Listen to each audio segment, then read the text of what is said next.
Case 1. Chad Isaac. The surveillance footage was eerily deliberate. A man in an orange hoodie, walking the exact same path, at the exact same time, precisely 1 week apart.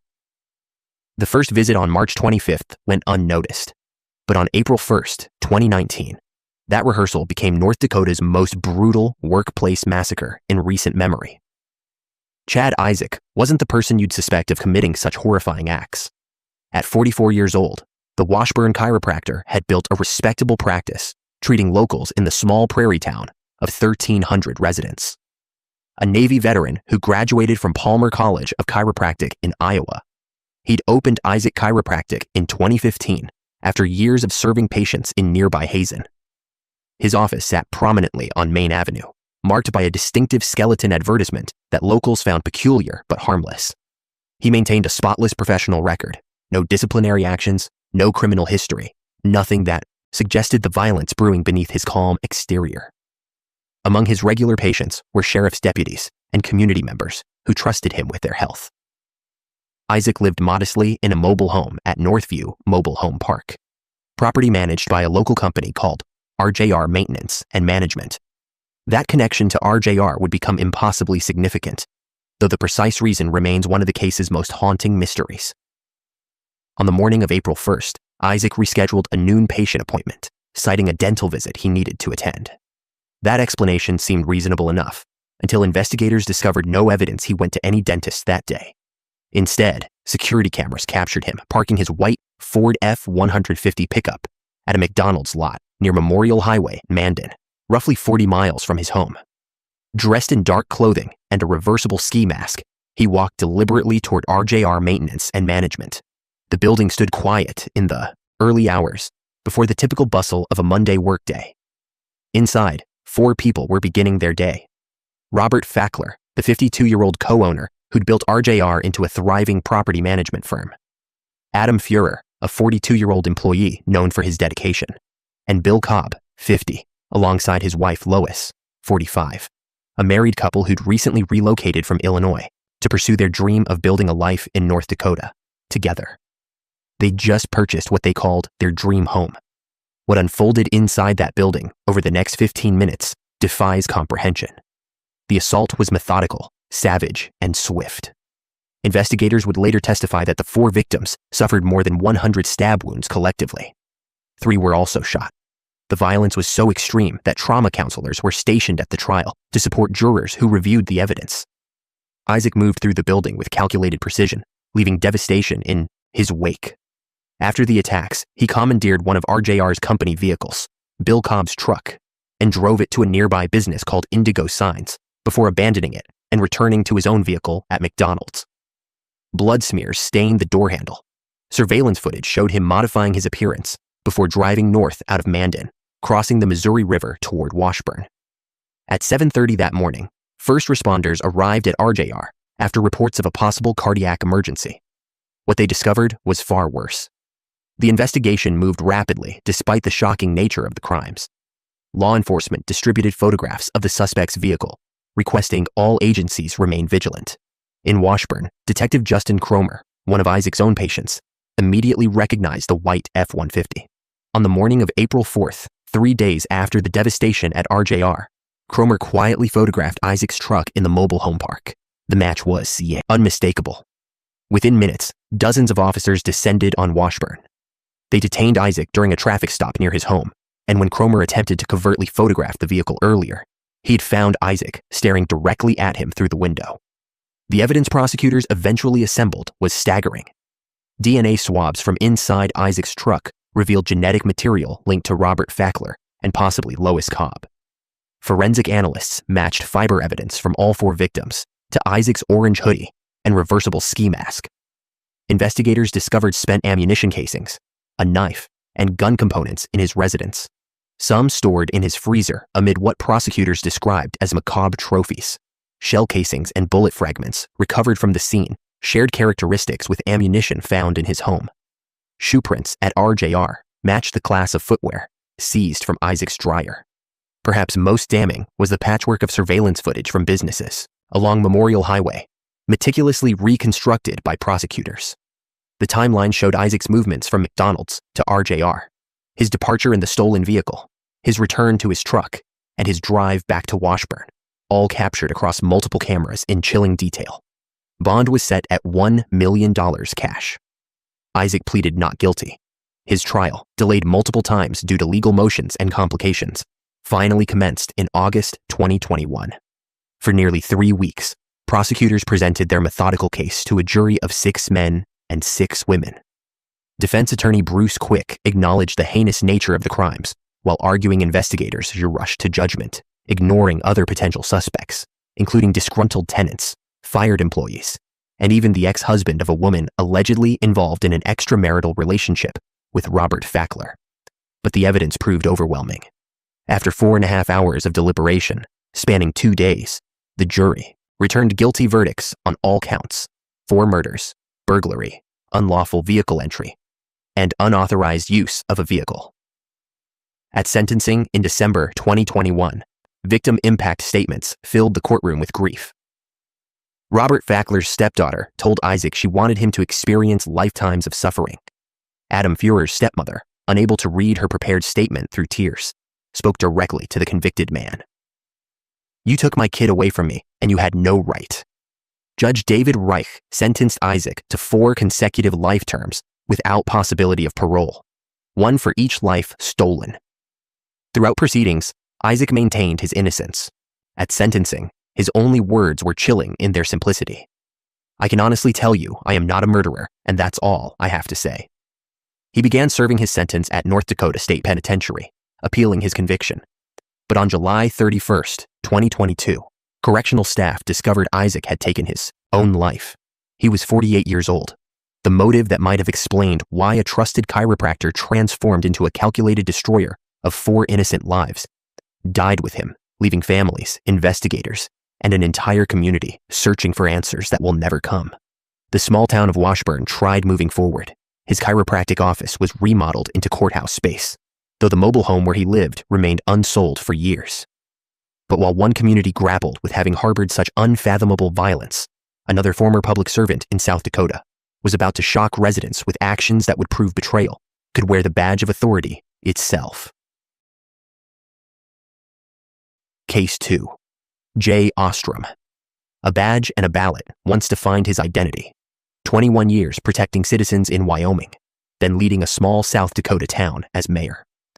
But on Memorial Day 2024, the man who'd sworn to uphold justice became its most devastating betrayal, transforming a quiet residential street into a crime scene that would shock even the most seasoned investigators. J. Edward Austram built a career on public trust. Starting in the 1980s, he climbed the ranks of the Gillette, Wyoming Police Department, eventually reaching sergeant before retiring in 2003 after 2 decades of distinguished service. That experience earned him credibility when he relocated to Turner County, South Dakota, where he joined the sheriff's office as a deputy. His reputation preceded him.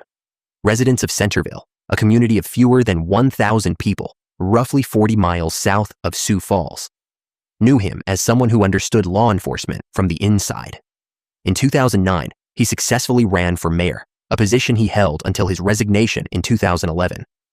Though controversies occasionally surfaced, including a federal lawsuit filed by a former police chief alleging inappropriate workplace conduct that was eventually settled through mediation, Austram remained a recognizable figure in Centerville circles. By 2024, at 64 years old, he'd transitioned into civilian life, living quietly on Main Street with his wife, Lise. That facade of normalcy shattered on the evening of May 27th. 4 days earlier, on Thursday, May 23rd, something deeply disturbing occurred inside the Austram residence. According to later testimony, Lise had been drinking with a neighbor, a man who lived directly across the street, while Jay slept elsewhere in the house. The encounter escalated when the neighbor allegedly forced unwanted contact, exposing himself and pressing against her. Traumatized, but initially silent, Lise carried that violation for days before finally disclosing the assault to her husband on Memorial Day evening. What happened next unfolded with terrifying swiftness.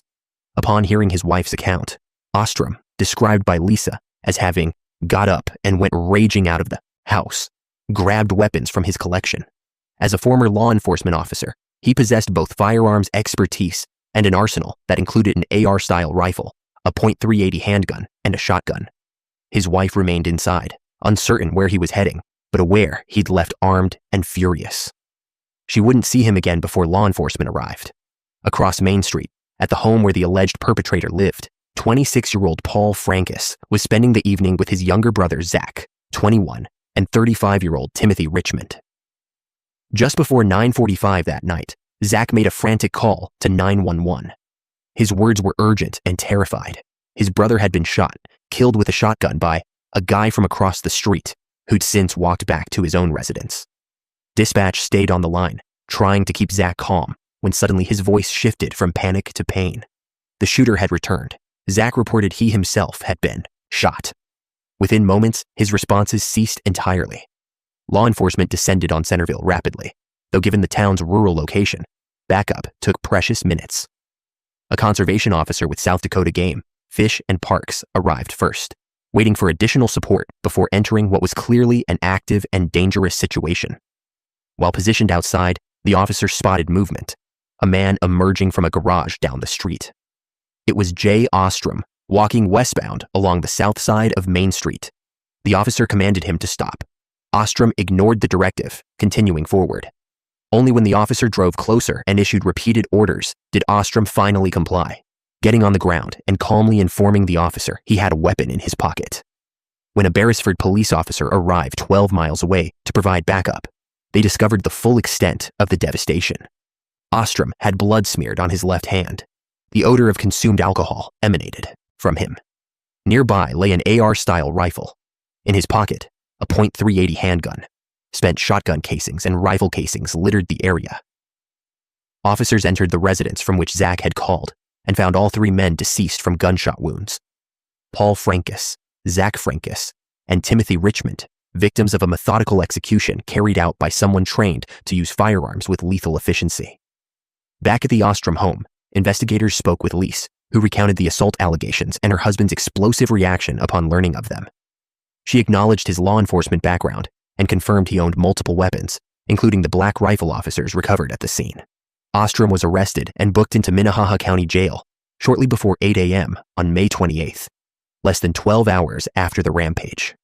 Bond was set at $1 million, cash only. Attorney General Marty Jackley announced charges of 3 counts of first-degree murder. By June, a Turner County grand jury had indicted Austram on 9 felony counts total.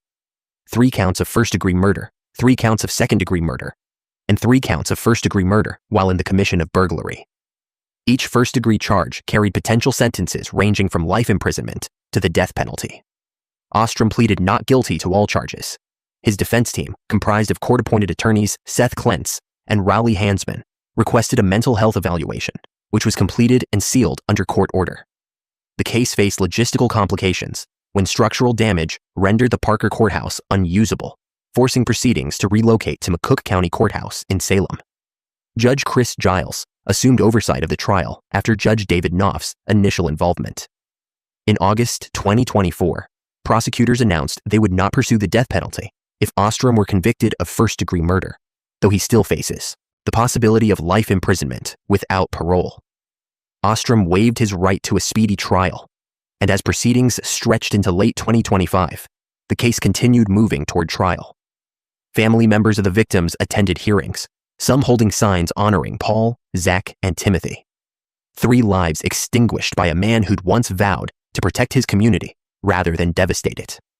The case remains unresolved, awaiting trial, where prosecutors will argue premeditated design, while defense attorneys navigate the complexities of a client whose law enforcement pedigree collided catastrophically with personal rage. Centerville, meanwhile, grapples with a harrowing reality that trust placed in former protectors can sometimes become the most dangerous illusion of all. While one former authority figure awaited judgment for choosing vengeance over justice, another young man in North Dakota was about to demonstrate how privilege and desperation could turn a mental health crisis into an officer's final, fatal encounter. Case 3. Ian Kramer. Sometimes privilege and desperation collide on a winter highway, transforming a mother's desperate attempt to save her son into a tragedy that would end an officer's life just days before his planned retirement. When mental illness meets methamphetamine and panic overtakes reason, the consequences can prove irreversible, even for those born into power. Ian Kramer carried a complicated legacy from birth. As the adopted son of Kevin Kramer, a Republican congressman who'd later become North Dakota's U.S. Senator, Ian grew up under the weight of public scrutiny and expectations that came with his family's prominence. But behind closed doors, his life told a darker story, one marked by escalating mental health struggles, substance dependencies, and brushes with violence that stretched back years. In 2013, he'd pleaded guilty to assaulting his brother, an incident that left visible injuries and hinted at volatility simmering beneath the surface. His record accumulated over time, driving under the influence, multiple traffic citations, and suspected involvement in a Houston assault. By December 2023, at 42 years old, Ian was trapped in cycles of paranoia and hallucinations that his father would later describe as manifestations of serious mental disorders. What the family struggled to articulate publicly was that much of Ian's psychiatric deterioration stemmed not from organic illness alone, but from prolonged methamphetamine and bath salts abuse, substances that forensic psychologists would later identify as inducing his psychotic state. On the afternoon of December 6th, Ian's condition had deteriorated to the point where intervention became unavoidable. His mother, Chris Kramer, recognized the signs of crisis and made the decision countless families face when psychiatric emergencies erupt. She drove her son to a hospital in Bismarck for evaluation and treatment. They stopped briefly at Ian's residence where he retrieved personal belongings, including a backpack that would later reveal several grams of methamphetamine, cocaine, marijuana, smoking devices, rolled dollar bills, and Arizona jail paperwork bearing his name. At the Sanford Health Facility, Chris parked in the enclosed ambulance bay and stepped out of their Chevrolet Tahoe, preparing to escort Ian inside for assessment. What happened in those next seconds transformed a medical intervention into catastrophe. Instead of following his mother, Ian slid into the driver's seat. Before anyone could react, he threw the vehicle into reverse and smashed through the closed garage door of the ambulance bay, fleeing the secured area in a shower of debris and broken glass. Hospital staff and security could only watch as the Tahoe disappeared onto Bismarck streets, beginning a chain of events that would culminate 70 miles away in unimaginable loss. Deputies in Mercer County spotted the stolen vehicle in Hazen around early evening. When officers attempted to stop Ian, he accelerated instead, launching into a high-speed pursuit along State Highway 200 that would test the limits of both machinery and human judgment. Speeds exceeded 100 miles per hour as the Tahoe rocketed northwest through rural North Dakota, a vehicle piloted by someone whose grasp on reality had long since fractured. Law enforcement deployed spike strips in an attempt to disable the fleeing vehicle. The devices punctured 2 tires, causing significant damage, but Ian didn't stop. He continued racing forward on deflated rubber, sparks flying, the vehicle's handling compromised, but his determination unshaken. Approximately 5 miles outside Hazen, officers set up another spike strip position. Deputy Paul Martin, a 53-year-old veteran with 18 years of dedicated service to the Mercer County Sheriff's Office, positioned his patrol vehicle strategically. Martin was married with 3 children and 4 grandchildren. Just 1 week earlier, he'd shared his retirement plans with Mercer County State's Attorney Todd Schwartz, a colleague he'd known since the 1990s. Those plans would never materialize. As Ian approached the spike strip deployment, he swerved. Whether attempting evasion or losing control remains disputed. The Tahoe veered directly into Martin's patrol car in a head-on collision of devastating force.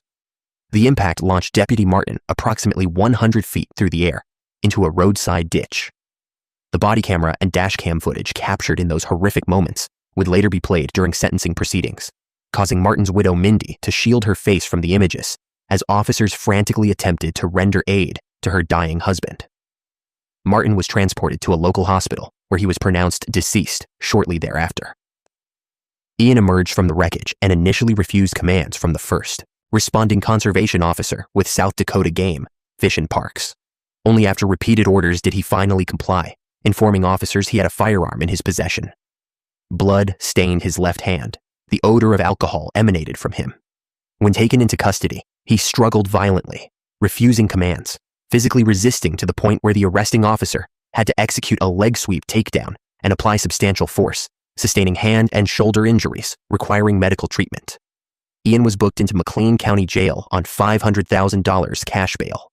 Initial charges included manslaughter, but prosecutors later upgraded the offense to homicide while fleeing a peace officer, a charge carrying up to 20 years imprisonment. Additional counts included fleeing an officer, preventing arrest, reckless endangerment, driving under suspension, possession of methamphetamine, possession of cocaine, unlawful possession of drug paraphernalia, and possession of marijuana. He initially pleaded not guilty in April 2024, but by September, faced with overwhelming evidence and the weight of his actions, Ian changed his plea to guilty on all charges. A court-ordered mental evaluation was completed and sealed. At sentencing on December 30th, 2024, the Mercer County Courthouse in Stanton filled beyond capacity. More than 24 friends, family members, and supporters of Deputy Martin packed the room alongside members of the Mercer and McLean County Sheriff's Departments and North Dakota Highway Patrol. Behind Ian sat his parents, Senator Kevin Kramer and his wife Chris, alongside Ian's sisters, bearing witness to consequences years in the making. Chris Kramer delivered an emotional statement, her voice breaking as she acknowledged her son had hurt his brain a lot, on his own, through substance abuse. "I really do feel responsible for what happened on December 6th, she said, carrying guilt no parent should endure. Ian himself apologized, claiming his actions weren't intentional and expressing hope that Martin's family might someday forgive him. State District Judge Bobby Weiler wasn't entirely convinced. "If it wasn't for you being under the influence of substances on that night, we wouldn't be sitting here today," she stated firmly. "You chose to continue going over 100 miles per hour. I don't believe for a minute that you lost control of your vehicle. Most likely, you intended to hit that officer's vehicle." She sentenced Ian to 38 years, with 10 suspended, effectively 28 years imprisonment, plus 3 years probation and credit for time served. Crucially, she noted these weren't mandatory minimums, meaning Ian would likely serve only a portion before parole eligibility, giving him an opportunity to have a second chance that Deputy Martin does not have, nor does his family have. Ian Kramer remains incarcerated, serving time for stealing both a vehicle and a future. Deputy Paul Martin's retirement, his grandchildren's memories with their grandfather, and a family's peace. And while one son of privilege faced consequences for choices rooted in addiction and crisis, another man in West Fargo would soon demonstrate that domestic violence knows no boundaries of class, education, or public respectability when rage eclipses restraint. Case 4. Spencer Moen. In the quiet darkness of an August night, 2 5-year-old children watched their father transform into something unrecognizable, a monster, as one would later testify, while their mother fought desperately for survival. What those twins witnessed in their West Fargo home would become the most heartbreaking evidence in a murder trial that exposed how rage and intoxication can shatter families beyond repair. Spencer and Sonia Moen seemed, from the outside, to embody success and stability. Both Watertown, South Dakota natives, they'd built 7 years together, a marriage that produced 3 children and the appearance of suburban contentment in their West Fargo residence. Spencer was 32 years old, Sonia just 30. Those closest to Sonia harbored growing concerns. Her mother, Kristen Schofield, had noticed troubling patterns escalating over time, enough that she'd taken Sonia to consult a divorce attorney a couple years before tragedy struck. Drinking had become problematic for both, with Schofield believing Spencer had crossed into genuine dependency territory. August 9th, 2023, began with what should have been an enjoyable day. Spencer participated in a golf tournament at a Mapleton course before heading to a local brewery. By the time Sonia and their twin 5-year-olds arrived to retrieve him, bartenders had already cut him off from further service, a clear indicator of how much he'd consumed. The family stopped at a friend's house, then at a gas station where surveillance footage would later capture the couple already arguing. Their 12-year-old daughter, who'd been at a sleepover that evening, tried calling her mother around midnight. Spencer answered instead, and in the background, she heard heavy breathing, a detail that would later prove chilling. Back home, the argument escalated into physical confrontation. The twins, who should have been safely asleep, instead witnessed their father attacking their mother with escalating violence. One child would later testify they saw Spencer hitting Sonia repeatedly, beating her without stopping. The child described throwing shoes at their father, desperate attempts by a 5-year-old to make the horror cease. "My dad beat my mom up," the child stated during trial testimony. "My dad was stronger than my mom." The other twin provided corroborating details, Spencer dragging Sonia up the stairs, the relentless assault continuing. One child attempted to dial 911 around 11 p.m., but the call failed to transmit. Eventually, the children saw their mother in the bathtub. "She just laid there, and her eyes were closed like she was dead," one testified. Spencer then put the twins to bed as though nothing catastrophic had occurred. They went to sleep not knowing if their mother was alive or deceased. 8 hours passed, 8 hours during which Sonia Moan lay dying or already deceased in that bathtub, while Spencer made calculated decisions. Prosecutors would later emphasize this delay as evidence of callous disregard, that Spencer valued his own preservation over his wife's survival. Before finally calling 911 at approximately 7:30, the morning of August 10th, Spencer took the twins to daycare, maintaining routine as though the previous night's violence was merely an unfortunate domestic spat. When he finally placed the emergency call, Spencer's performance was designed to suggest discovery rather than complicity. "It looks like my wife threw up last night. I can't tell if she's breathing or not," he told dispatch. Dispatchers attempted to guide him through resuscitation, but it was far too late. When West Fargo firefighter Matt Bryland and other first responders arrived, they found Sonia positioned in the bathtub like someone would be placed in a coffin, pale, showing no signs of life. Her face was swollen and bruised beyond recognition, both eyes essentially sealed shut by trauma. Dried blood stained the corner of her mouth.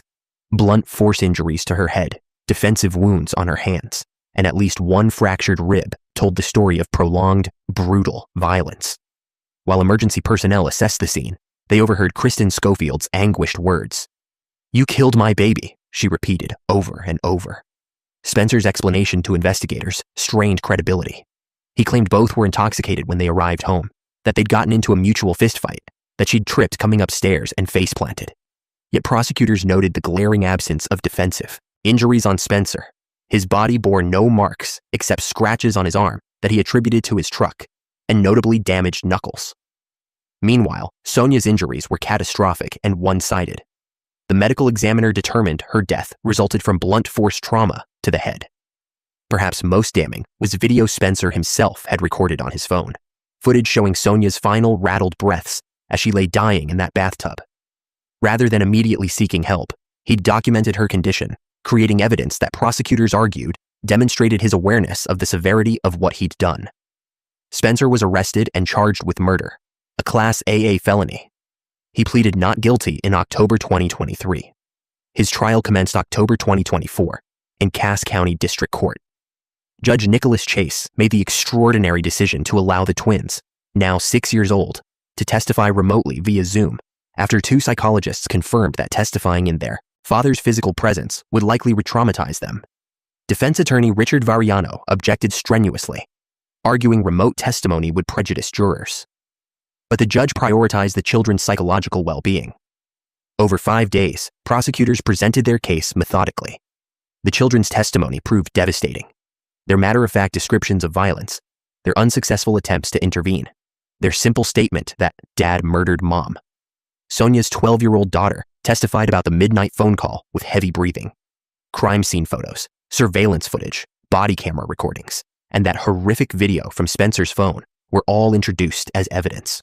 Spencer's defense argued insufficient proof for murder, suggesting negligent homicide better fit the circumstances, positioning this as a tragic accident resulting from mutual combat rather than intentional killing. He beat her up, I don't deny that, Variano conceded. But he didn't kill her.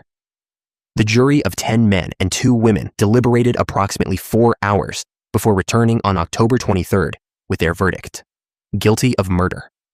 Friends and family embraced tearfully. Prosecutor Renata Olafsson Selzer captured the moment's complexity. There are no winners. We have 3 children who lost a mom. Their dad has now been convicted. Nobody wins. At sentencing on December 30th, 2024, Judge Chase heard victim impact statements. Sonia's mother told Spencer directly, "You beat the life out of my daughter. And to make it worse, you did it in front of the kids." Throughout proceedings, Chase noted Spencer's continued failure to accept full accountability. Judge Chase sentenced Spencer Moen to life imprisonment without possibility of parole. Spencer has since appealed his conviction, arguing his constitutional rights were violated by allowing his children to testify remotely. In October 2025, the North Dakota Supreme Court unanimously rejected his appeal, affirming that confrontation rights must sometimes accommodate protecting traumatized child witnesses. Spencer Moen remains incarcerated. His 3 children, now in the care of their grandmother, Kristen Schofield, face lifelong consequences of witnessing domestic violence escalate into maternal murder. Case 5. Elijah Page. A video game invitation between supposed friends transformed into South Dakota's most depraved crime in modern memory. 3 hours of calculated cruelty in snow-covered wilderness that would end one young life and ultimately claim another through the state's first execution in 6 decades. What began as casual entertainment on a March evening became a nightmare so brutal that even hardened investigators struggled to comprehend the depths of human capacity for evil. Chester Allen Poage never imagined his 19th year would be his last. Born July 4, 1980, on his family's century-old farm in Norton County, Kansas, Chester grew up understanding hard work and rural values. Tragedy struck in 1996 when his father took his own life just days after his parents filed for divorce. The family relocated to Rapid City, South Dakota, then eventually settled in Spearfish. By March 2000, Chester had completed an internship and was just 6 months from graduation when he decided to take a brief break, moving to Spearfish to be near his mother, Dottie, and younger sister. While they vacationed in Florida, Chester stayed behind to watch the house and to spend time with people he mistakenly believed were friends. Elijah Page was 18 years old that March, though his brief life had already been scarred by instability and violence. Born in Titusville, Florida in December 1981, he'd spent years cycling through foster homes after a childhood marked by abuse and neglect. Foster placements in Texas and Kansas City repeatedly failed as Page exhibited increasingly antisocial behavior, car theft, burglary, rage that threatened to turn lethal. By late 1999, he'd relocated to South Dakota through church connections. When his girlfriend was ordered to correctional boot camp in early March 2000, Page lost his McDonald's job. Less than 2 weeks later, desperation and malevolence would converge catastrophically. Briley Piper, 19, brought his own disturbing history. 21-year-old Daryl Hoadley carried scars from childhood mistreatment. All 3 were chronic methamphetamine abusers, immersed in Spearfish's illicit scene. Chester Poage existed outside that world, but he'd met all 3 and considered them acquaintances friendly enough to invite over. On the evening of March 12th, the 4 young men gathered at the Poage family home, ostensibly to play video games together. During cigarette breaks outside, Page, Piper, and Hoadley began plotting something sinister. They'd been using methamphetamine and LSD that evening when they decided to rob Chester's home to steal valuables they could convert to cash. They needed to eliminate witnesses. Page retrieved a .22 caliber pistol he'd already stolen from Chester's residence and leveled it at the young man, ordering him to the floor. Chester was kicked repeatedly by Piper until unconscious, then bound with cord and placed in a chair with a tire iron across his feet. When he regained consciousness and begged to be released, his pleas were ignored. They forced him to consume crushed pills mixed with beer and hydrochloric acid. They decided not to end his life at the house because it would be too messy, according to prosecutor John Fitzgerald. Instead, hands still bound, Chester was forced into his own Chevrolet Blazer as Piper drove approximately 7 miles to Higgins Gulch, a remote wooded area in the Black Hills. What transpired over the next 3 hours represented depravity that shocked even veteran law enforcement. Chester was ordered from the vehicle into deep snow. He was stripped down to only an undershirt, socks, and shoes, despite frigid temperatures. They marched him downhill toward an icy creek, beating him continuously. At the water's edge, they attempted to bury him in snow. Chester managed one desperate escape attempt, running across the stream before falling. An enraged Page dragged him back. They forced Chester into the creek, kicking and pushing him under freezing water while he screamed. They stabbed him, Page admitting he struck first, saying, "I'll do it," when others hesitated. According to Page's own confession, they kicked Chester so viciously they tore both ears completely off his head. When stabbing and drowning proved insufficient, they dropped massive rocks onto his skull, crushing bone. Chester, desperate for relief from the cold, begged to be allowed into his vehicle where he could turn on heat. Piper initially agreed if Chester washed blood from his body first, but then changed his mind, mid-washing, violently dragging Chester back into the creek for final attempts at drowning. The autopsy confirmed death resulted from combined stab wounds and blunt force head trauma. His suffering lasted hours. After finally confirming Chester was deceased, the three left his body in that stream and returned to town, using his ATM card and dividing stolen property, Page receiving Chester's blazer. Chester's remains wouldn't be discovered until April 22nd, when a landowner stumbled upon them in Higgins Gulch. Investigation moved swiftly once the body was identified. On April 25th, Darrell Hoadley provided a detailed confession implicating Page and Piper. Warrants were issued immediately. Page was arrested in Texas on April 28th. Piper was tracked to Alaska and apprehended the following day. Both provided voluntary confessions. Page even participated in a 48-minute videotaped reenactment at the murder scene, walking investigators step by step through the crime with matter-of-fact detachment that Detective Brian Bean described as almost more than a person could stand. In a bid for leniency, both Page and Piper pleaded guilty to first-degree murder and waived jury sentencing. At Page's sentencing hearing before Judge Warren Johnson, 19 witnesses testified on his behalf. When given opportunity to speak, Page apologized to Chester's family, but the evidence presented by prosecutor John Fitzgerald was overwhelming. 4 aggravating circumstances under South Dakota law: torture, causing harm to a living person, ending life for financial gain, and destroying a witness. Both Page and Piper received death sentences in early 2001.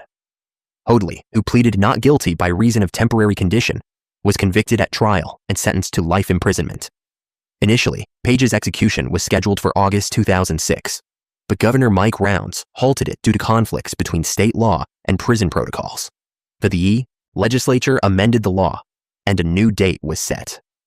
In 2006, Page wrote to the South Dakota Supreme Court, voluntarily waiving all appeals, asking to proceed with his sentence.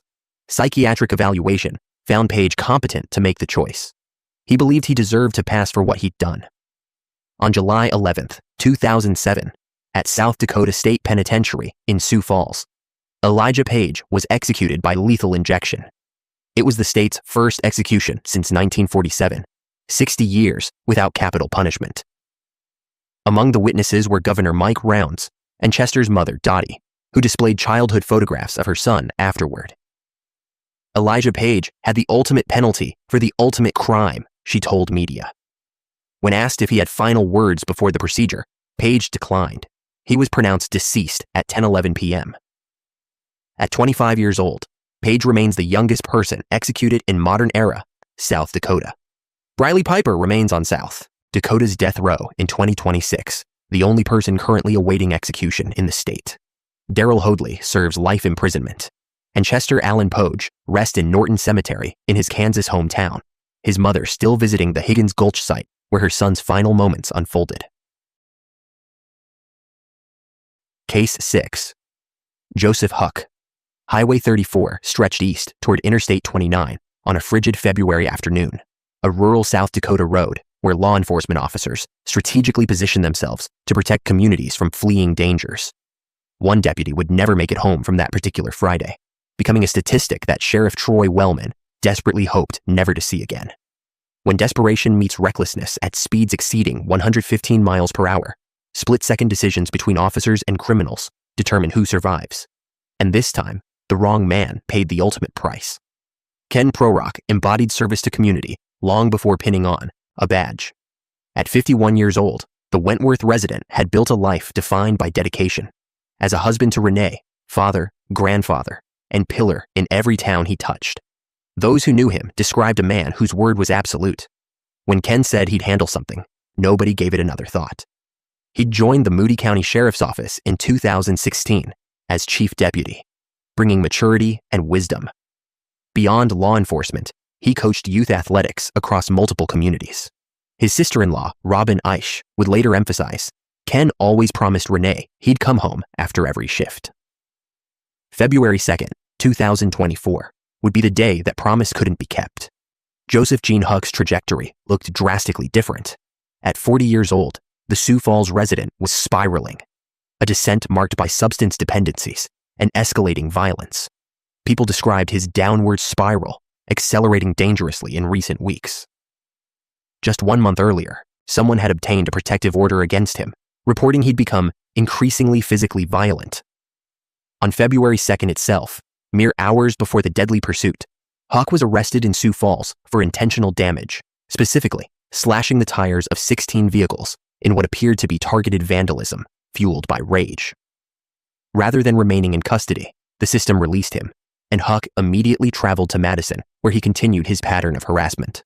Around 4 p.m. that Friday, law enforcement received calls about an individual at a Madison business making homicidal threats. When officers identified the person as Huck, they tracked him to a gas station where they attempted intervention. Multiple patrol vehicles converged with emergency lights activated.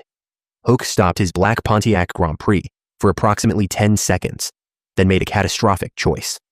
Refusing commands to shut off the engine, he floored the accelerator and fled eastward on Highway 34, initiating a high-speed pursuit that would cover miles of rural roadway at velocities reaching 115 miles per hour.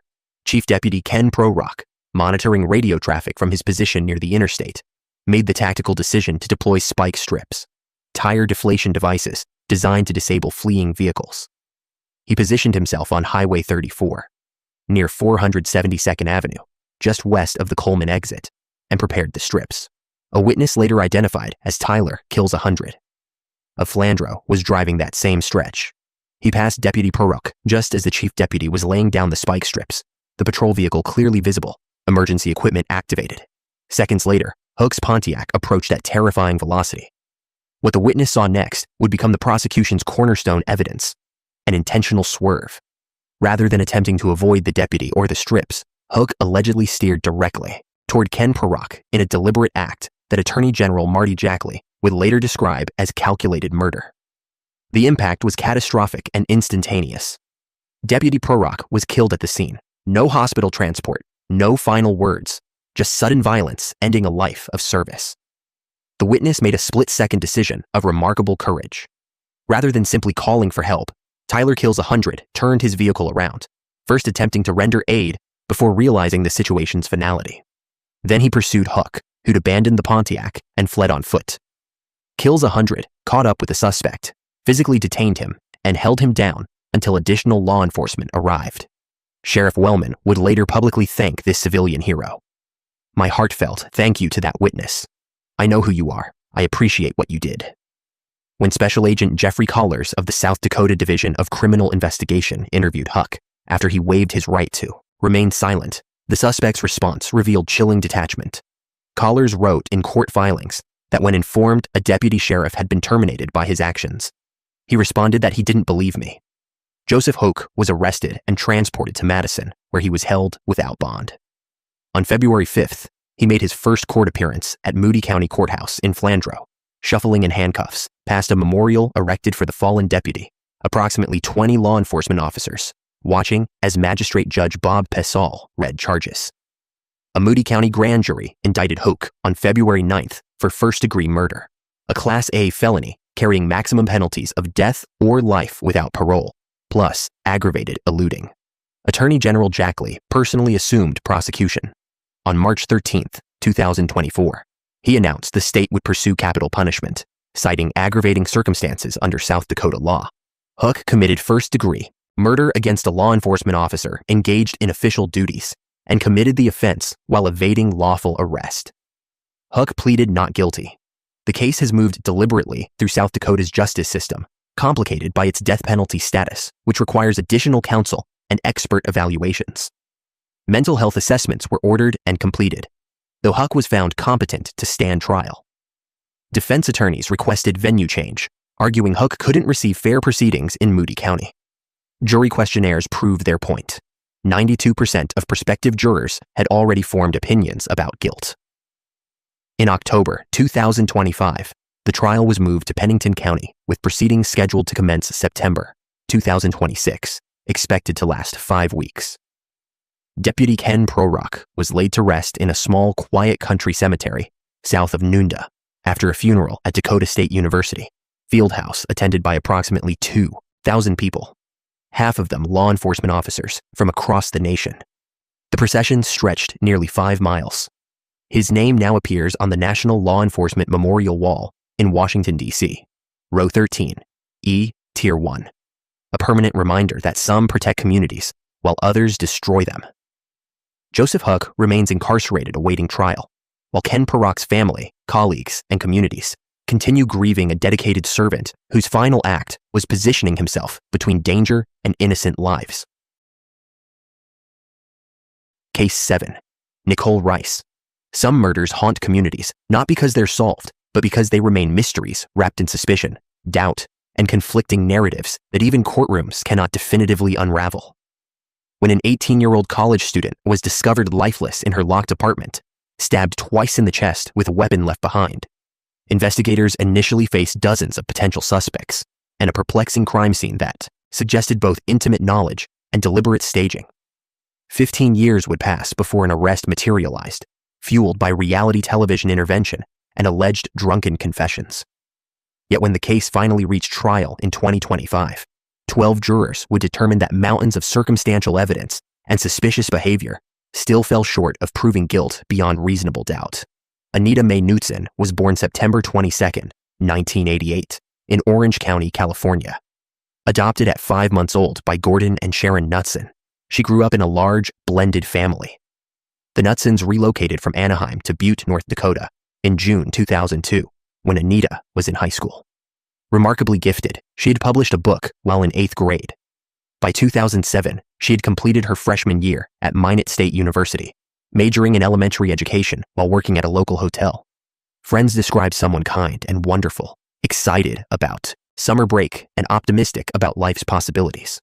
Nicole Rice, then Nicole Thomas, was Anita's roommate in their small 2-bedroom apartment in Minot. The living arrangement was strained at best, toxic at worst. Co-workers at the call center, where Rice worked as a top-performing sales agent, later testified she complained constantly about Anita, grievances ranging from being locked out of Wi-Fi and microwave access to feeling trapped by their lease agreement. One colleague recalled Rice telling Anita directly, "One way or another, I'm going to get you out of this house." Anita was frightened enough that she had her father install a lock on her bedroom door.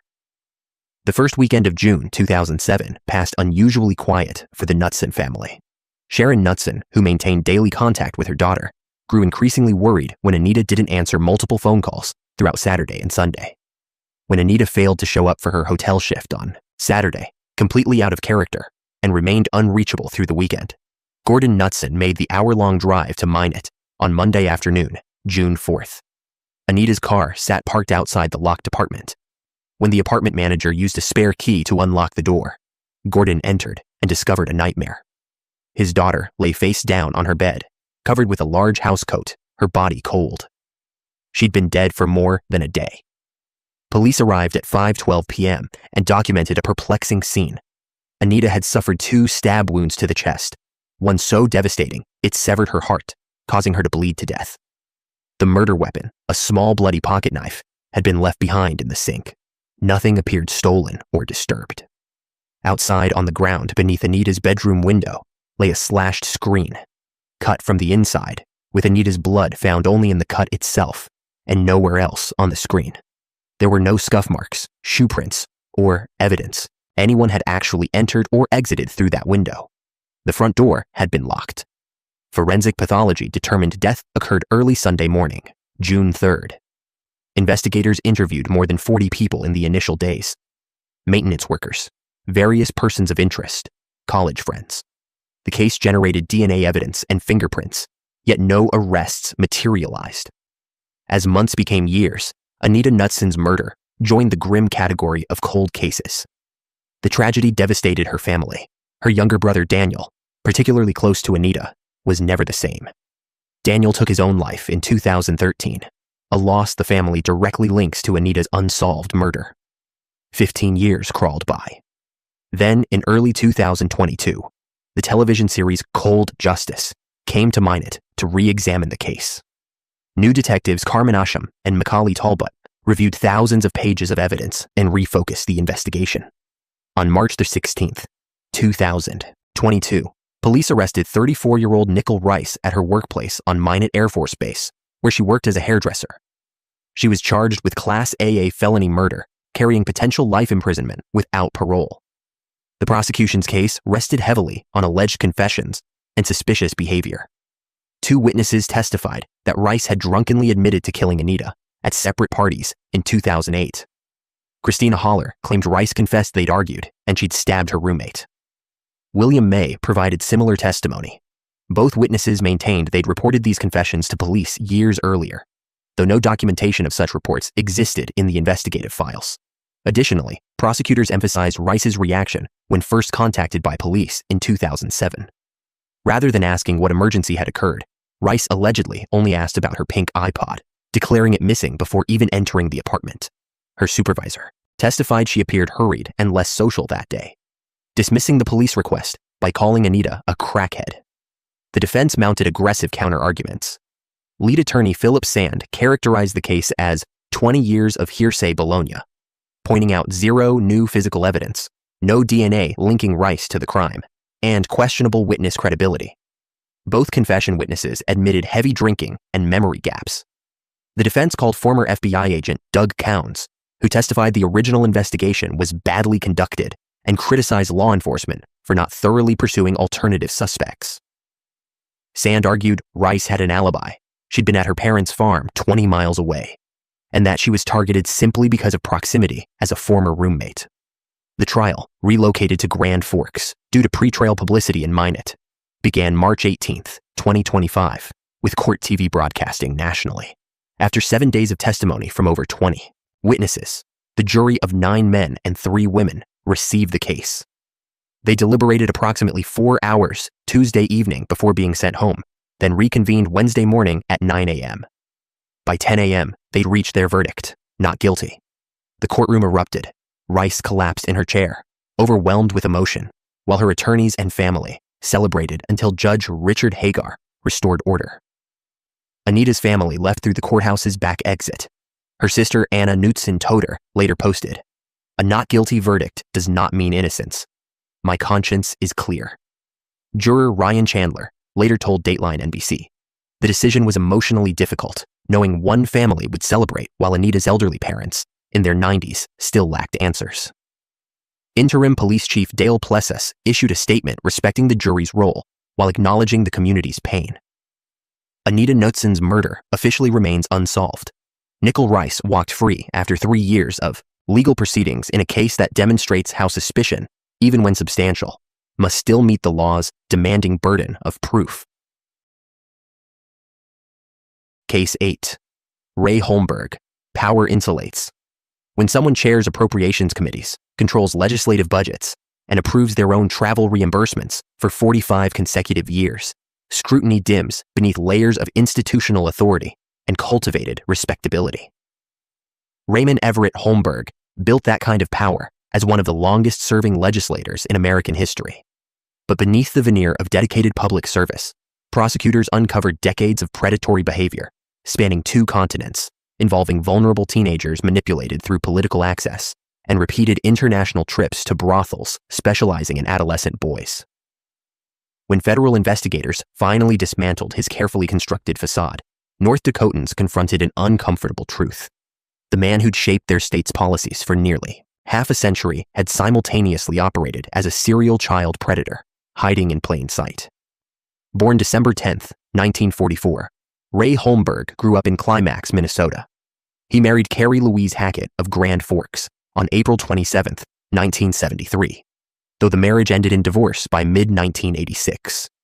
His professional trajectory seemed exemplary, working as an educator and school counselor at Grand Forks Central High School, before transitioning into politics. In December 1976, Holmberg won election to the North Dakota Senate, representing District 17. He would hold that seat for 45 and a half years, establishing himself as a Republican institution. Holmberg's political ascent was methodical. For many years, he chaired the Senate Appropriations Committee, the body that writes budgets and controls financial flows throughout state government. He also led the Legislative Management Panel multiple times. This dual power granted extraordinary control. He could approve his own travel reimbursements without oversight. Between 2013 and April 2022, records show North Dakota taxpayers reimbursed Holmberg approximately $126,000 for nearly 70 out-of-state trips to dozens of cities, plus China, Canada, Puerto Rico, and several European countries. What taxpayers didn't know was that some journeys served far darker purposes. Prosecutors documented that while working as a guidance counselor at Grand Forks Central High School, in the mid-1990s, Holmberg targeted a student from an abusive home, struggling with substance dependencies. After the student moved to Spokane, Washington, and relapsed, he reached out to Holmberg for financial help. Holmberg provided money only if the young man recorded and sent sexually explicit videos, a pattern where power dynamics ensured compliance through economic desperation. Another witness testified about meeting Holmberg as a University of North Dakota student in the 1990s. Holmberg took this individual and other students to UND hockey games, introducing them to powerful political figures, including the governor. These glamorous experiences came with expectations. The student was required to have intimate relations with Holmberg as payment for access. Though 26 years old at the time, making the behavior legal but deeply unethical, the student testified he was terrified Holmberg could use his political power to destroy him. Between 2011 and 2021, Holmberg traveled to Prague, Czech Republic, approximately 14 times, frequenting Villa Mansland and similar establishments, catering to men seeking commercial intimate contact with adolescent boys. He used the alias Sean Evans when staying at brothels, explicitly telling witnesses he didn't want his name on registries because he was a North Dakota state legislator. Witnesses reported Holmberg paid around $60 to rent boys. He also frequented a public park in front of Prague's main train station to procure underage individuals directly. Using his Sean Evans persona, he communicated with friends about his trips, sharing images and writing messages like, "No one is ever too young. Remember Prague." In one email providing a brothel link to a friend, Holmberg wrote, "The boys rent at around $60. Let's go this summer. It will be decadent, but oh so much fun, bro. What happens in Prague stays in Prague." Back in the United States, Holmberg boasted about engaging in activities with boys as young as 12 and 15. When later pressed by Judge Daniel Hovland about these messages, Holmberg claimed they were fantasy. The judge found this explanation preposterous. Holmberg also established an online relationship with a 16-year-old Canadian boy, posing as someone of similar age to manipulate the teenager into sending explicit images. That Canadian teenager later took his own life, a tragedy prosecutors connected to Holmberg's manipulation. The investigation began through Nicholas Morgan DeRosier, a Grand Forks man who ran Team Lawn and Landscaping. Morgan DeRosier had connections to Holmberg spanning years. In September 2020, when police searched Morgan DeRosier's home for construction fraud evidence, roommates revealed he kept a thumb drive with photos of boys and had assaulted a child. Investigators discovered over 6,500 images and videos of child maltreatment material. The case expanded when authorities learned Morgan DeRosier and Holmberg watched material depicting child maltreatment together. In August 2021, Holmberg asked Morgan DeRosier to bring his 19 or 20-year-old boyfriend over for a massage. In April 2022, the Forum of Fargo-Moorhead published investigative reporting about text messages between the two men. Shortly afterward, Holmberg resigned from the Senate on June 1, 2022, after 45.5 years in office. In November 2021, Homeland Security investigations searched Holmberg's Grand Forks home, seizing phones and electronic devices. Immediately after officers took his phone, Holmberg asked for Attorney General Wayne Stenegem's number, leaving voicemails indicating he was in big trouble, demonstrating his instinct to use power even when facing criminal investigation. On October 26, 2023, a federal grand jury indicted Holmberg on 2 counts: traveling with intent to engage in prohibited conduct and receiving materials depicting child maltreatment.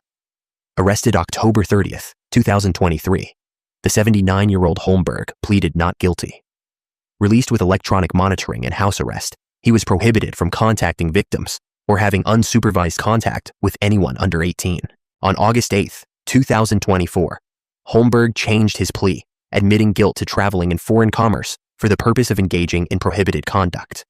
He acknowledged he'd repeatedly traveled from Grand Forks, North Dakota, to Prague, Czech Republic, with a motivating purpose of commercial contact with adolescent-age individuals under 18.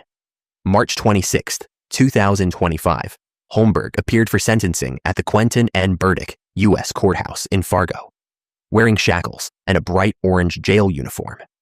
His defense attorney, Mark Fries, urged leniency, arguing the government failed to confirm any instance of actual contact for payment with anyone under 18 in Prague. When Judge Hovland asked why Holmberg used individuals in other countries, the former senator responded it felt legal and politically safe. Federal sentencing guidelines suggested just over 3 years imprisonment.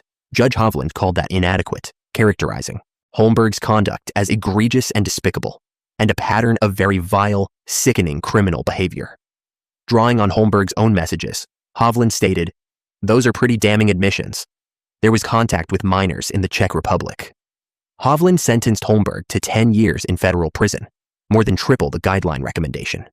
Additionally, Holmberg received 10 years supervised release, lifetime registration as an offender, mandatory treatment programming, and prohibition from visiting locations where children gather. Nicholas Morgan DeRosier received 40 years in federal prison in May 2024, with $39,000 in restitution to 13 victims. Democratic NPL Communications Director Laura Dronin noted, "We will never know the full extent of the lives that were ruined by Ray Holmberg. It's that same man who for decades was one of the most powerful politicians in North Dakota. This has to be the most egregious, abuse of power, and biggest political scandal our state has ever seen." Raymond Everett Holmberg, 81 years old, now resides in federal custody where his influence has vanished and his legacy lies shattered. Number 9. Briley Piper. Number 9. Briley Piper. 25 years is a long time to wait for justice. For Dottie Poge, that quarter century represents the stretch between the night her 19-year-old son Chester left to play video games with friends and the day South Dakota executes the man prosecutors call the ringleader of the most depraved crime in modern state history. Briley Wayne Piper sits alone on South Dakota's death row, the only condemned inmate in a state that resumed executions in 2007 after 60 years. While one co-defendant faced lethal injection 18 years ago and another serves life imprisonment, Piper continues filing appeals and claiming ineffective counsel, refusing to accept responsibility for orchestrating a torture session so brutal that investigators could barely stomach the crime scene photographs. Briley Wayne Piper was born March 20th, 1980, in Anchorage, Alaska. At age 3, he found a lighter and set his parents' bedroom ablaze. Born premature, he walked and talked at 7 months. By kindergarten, his behavior problems got him thrown off the school bus. By 7th grade, he stood 5 feet 1 inch and weighed 155 pounds, far larger than classmates. Other children teased him, teachers misinterpreted his actions, and he constantly pushed, shoved, and refused to wait his turn. Linda Piper testified about raising 4 children in Anchorage, while Briley's father worked oil fields for weeks at a time. Her discipline methods included belts, switches, and a piece of plastic Hot Wheels racetrack she declared worked best. All her natural children had behavior issues and became involved with controlled substances in their early teens. When Lawrence County State's Attorney John Fitzgerald accused her of enabling her son's conduct, she responded, "Maybe I am the reason." By age 13, Piper's trajectory toward violence crystallized with 2 arrests, one for allegedly grabbing a woman, another for assault after robbing a classmate at knife point. Prosecutors argued that Piper possessed exceptional manipulation skills and assumed the ringleader role among peers. Unlike his co-defendants, who came from backgrounds marked by severe abuse and neglect, Piper grew up in a relatively stable family environment. His choices reflected conscious decisions rather than trauma-driven reactions. On March 12, 2000, Piper joined Elijah Page and Daryl Hoadley in meeting Chester Allen Poge at his Spearfish home. The 4 played video games while Poge's mother, Dottie, and sister vacationed in Florida. After dropping off a friend, they drove to the house Page, Piper, and Hoadley shared. There, Page pulled a stolen .22 caliber pistol, ordering Poge to the floor. Piper kicked him repeatedly until unconscious. The trio tied Poge with cord, placing a tire iron across his feet. What followed over 3+ hours in Higgins Gulch was methodical savagery. Prosecutors emphasized Piper's central role, forcing Poge to consume crushed pills mixed with beer and hydrochloric acid, stripping him to undershirt and socks in deep snow. beating him continuously near an icy creek, stabbing him multiple times, kicking with such force that both of Chester's ears were torn completely off, and dropping massive rocks on his skull. When Chester begged to warm up in the vehicle, Piper initially appeared to agree if Chester washed blood off in the creek, then changed his mind and dragged him back for more torture. Chester Poage bled to death from combined stab wounds and blunt force trauma. After leaving Chester in the creek, Piper drove the group to Poage's home, where they stole a stereo system and clothes. They used Chester's ATM card for cash and pawned stolen goods. Piper fled to Alaska. On April 22, 2000, a landowner discovered Chester's remains in Higgins Gulch. 3 days later, Daryl Hoadley confessed and implicated his accomplices. Page was arrested in Texas on April 28th. Piper was tracked down in Alaska on April 29th and arrested for first-degree murder. While in Alaska, he gave South Dakota law enforcement a detailed statement, a confession he'd later claim was improperly obtained. In January 2001, Piper pleaded guilty to first-degree felony murder, kidnapping, robbery, burglary, and grand theft. He waived his right to jury trial and jury sentencing, allowing Circuit Judge Warren Johnson to decide his fate. After a 3-day sentencing hearing beginning January 17, 2001, Judge Johnson imposed death by lethal injection. Piper was 20 years old. The South Dakota Supreme Court later ruled that a jury, not a judge, should decide whether Piper deserved death or life imprisonment. In 2011, a Lawrence County jury heard the case again. Defense attorneys presented Piper's troubled childhood, his mother's testimony, family photos. They argued mitigating circumstances should spare his life. Prosecutors countered by emphasizing Piper's deliberate choices, his ringleader role, and the crime's extraordinary depravity. They highlighted 4 aggravating circumstances: torture, mutilation while the victim remained alive, murder for financial gain, and witness elimination. The jury returned with a death sentence. Over the subsequent 14 years, Piper's legal team filed multiple appeals through state and federal courts, claiming ineffective assistance of counsel, improper jury selection, witness credibility issues, and constitutional violations. The South Dakota Supreme Court rejected these arguments multiple times, affirming the conviction and sentence repeatedly. In February 2025, a hearing took place in Sioux Falls before U.S. District Judge Roberto Lang. 3 attorneys represented Piper, arguing for ineffective counsel and seeking to overturn the death penalty. They attempted a novel constitutional argument involving the Anti-Terrorism and Effective Death Penalty Act. Attorney General Marty Jackley appeared personally to oppose Piper's petition. Standing on courthouse steps with Dottie Poage present, Jackley emphasized, "She's been listening to the arguments today for 25 years. This case is about Chester and her." He noted Piper had exhausted state court appeals. The state closed arguments pointedly. Briley Piper didn't give her son 5 hours to live. On March 24, 2025, Judge Lang rejected Piper's habeas corpus petition, finding trial attorneys had adequately represented Piper and due process had been satisfied. Attorney General Jackley released a statement. Briley Piper has refused to take responsibility or show any remorse for the heinous murder of Chester Poage 25 years ago. Piper retains the right to appeal to the United States Court of Appeals for the 8th Circuit. As of late 2025, Briley Wayne Piper remains the only inmate on South Dakota's death row, while Dottie Poage, now in her 90s, continues attending hearings and waiting for closure. The contrast is stark. Elijah Page accepted responsibility, waived appeals, and faced execution 18 years ago. Daryl Hoadley serves life imprisonment. But Briley Piper, the alleged ringleader, continues fighting, prolonging the agony for victims' families through endless legal maneuvers.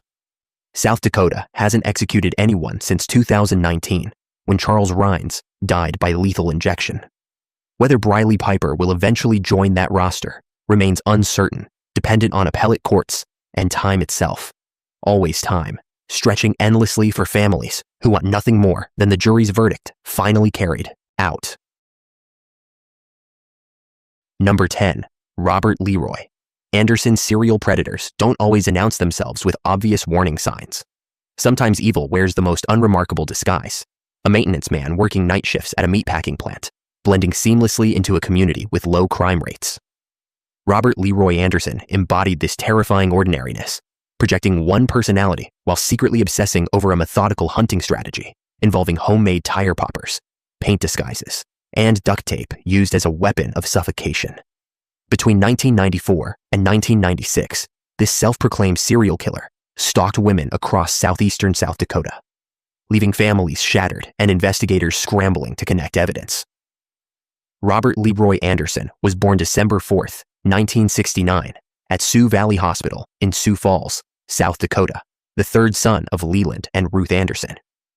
Details about his formative years remain limited, but nothing suggested his horrifying trajectory. He worked as a maintenance man in Sioux Falls, married a woman named Elaine, and appeared unremarkable to neighbors. Prosecutor Larry Long would later describe him as pure evil, comparing him to Ted Bundy for his ability to compartmentalize personalities and convince people he was good while harboring monstrosity beneath. The terror began August 27, 1994, when 29-year-old Larissa Domansky disappeared after her night shift at John Morrell meatpacking plant, a Ukrainian immigrant who'd fled religious persecution with her husband Bill in 1990. Larissa had 2 daughters and was 6 weeks pregnant. She'd called Bill that evening, excitedly mentioning a dentist had removed her braces. Bill never saw her again. Her van was found in the parking lot with flat tires and keys in the door, evidence of a predator's preparation. Police initially suspected Bill, theorizing marital discord. The case went cold. What investigators didn't know was that Larissa's recurring flat tires in preceding months were reconnaissance. Anderson had been watching, testing his homemade tire poppers designed to disable vehicles. On November 10, 1994, Amy Anderson, no relation to Robert, drove over wheel poppers on a dark highway. As she attempted to change her tire, Anderson grabbed her, attempting to drag her toward wooded areas. Amy fought ferociously, broke free, and flagged down a passing vehicle. By the time she identified him in March 1997, he already faced graver charges. On July 29, 1996, Anderson struck with brazen daylight audacity. 28-year-old Piper Stryla lived with her husband and 2 young children in Canastota, where they operated a Bible camp. Anderson had visited previously under pretense of interest, leaving his name and address, reconnaissance disguised as legitimate inquiry. When he returned, he abducted Piper at gunpoint in front of her children. When a coworker called after Piper missed work, 3.5-year-old Shayna answered, "A mean man carried mommy away." Then the line went dead. An intensive search quickly focused on Anderson. On August 1, 1996, authorities searched his trailer and discovered blood-stained jeans, handcuff keys, a pocket knife with fabric embedded in it, and black spray paint. His blue Ford Bronco yielded duct tape, a dirt-covered shovel, dog hairs matching the Strail family pet, and human hairs confirmed through DNA as Piper's. Both children identified Anderson from photographs. On August 2nd, Anderson was arrested for Piper's kidnapping. Searches along the Big Sioux River uncovered horrifying artifacts: halves of Piper's shirt, duct tape with her hair attached, rope, chains, eye bolts, and a vibrator. Torture equipment. Piper Stryle's body was never found. On May 8, 1997, a jury convicted Anderson of kidnapping Stryla with intent to commit assault. He received life without parole on July 18th. 10 days after conviction, on May 20th, 1997, Glenn Marcus Walker, Anderson's childhood friend, led law enforcement to a shallow grave in McCook County. DNA confirmed remains belonged to Larissa Domansky. Walker confessed to helping plan Larissa's kidnapping, but claimed he only watched before leaving Anderson to complete the murder. Walker assisted in burial and received 30 years, released December 24, 2015. The breakthrough came from cellmate Jeremy Bruner, who contacted the Attorney General in August 1997. Anderson had boasted about both murders, providing details only the perpetrator could know. He told Bruner he'd kidnapped Larissa at knife point with Walker's help, drove her to a rural field where he assaulted her multiple times before wrapping her head with duct tape until she suffocated. Anderson described Piper's abduction, handcuffing her in his vehicle, assaulting her, then strangling her before disposing of her body in the Big Sioux River. Most chillingly, Brunner revealed Anderson hid trophies between the ceiling and walls of his mother's basement. Authorities recovered jewelry, bones, clothing, and a 9mm handgun. Ballistics confirmed the weapon matched a shell casing in Piper's yard and bullets from the Lake Vermilion site where Larissa's remains were discovered. In September 1997, Prosecutors filed murder charges for both women. The trial commenced in early 1999. Defense attorney David Palmer attempted to discredit Bruner, but the mountain of circumstantial evidence, physical artifacts, and DNA matches overwhelmed reasonable doubt. On April 6, 1999, a jury found Robert Leroy Anderson guilty on 4 counts: kidnapping and murder of Larissa Demansky, plus assault and murder of Piper Streil. 3 days later, Judge Tim Dallas Tucker sentenced Anderson to death by lethal injection. On March 30, 2003, prison staff found Anderson hanging in a disciplinary cell. He'd used a bedsheet tied to a bar. He was pronounced deceased at a Sioux Falls hospital at 33 years old. His father, Leland, had taken his own life 3 months earlier. Some theorize Anderson chose to control his own ending rather than face execution. Bill Demansky reacted with measured grace. "Somewhere I'm saddened for his family and for him. Instead of doing good and helping people, he stole daughters, wives, and worst of all, mothers." Robert Leroy. Anderson's legacy is measured in destroyed families, children who watch their mothers disappear, and a shattered sense of safety. The duct tape killer proved that evil doesn't always announce itself with dramatic flair. Sometimes it punches a time clock and smiles at coworkers while secretly planning abductions with the patience of someone who believes he's invincible.